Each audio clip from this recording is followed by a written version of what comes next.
there was actually a book called Art and Fear. And in that book is a famous experiment. There was this teacher and she taught pottery, and she decided to split her pottery class into 2 groups. And she went to the first group and she's like, hey, you guys, you need to create as many clay pots as possible by the end of semester. And they're like, yep.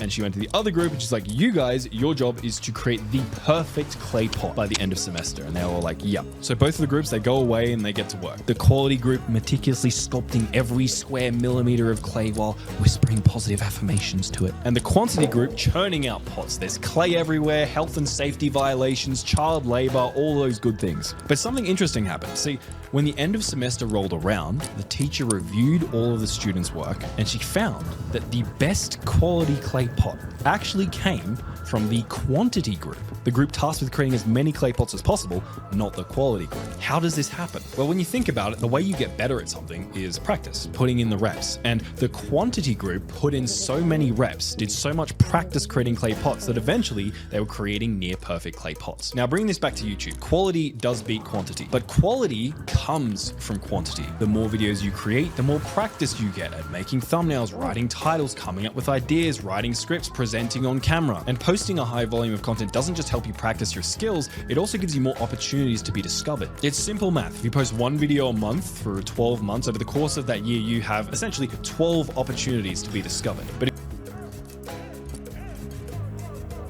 ducking his shoulder to the left.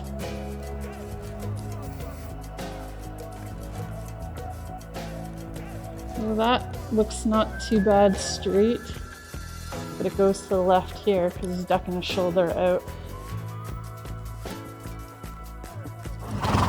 Do you know what?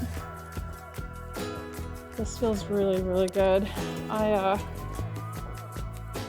think last year in particular, felt like I had to do everything myself. And so, just this weird thing in my head. And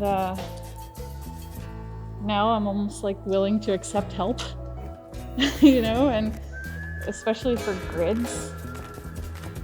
Like I would almost force myself to be like, oh, I'll put the fences at this height versus like warming him up over Cavaletti stuff in the past. And now I'll warm him up the way I warm my students up.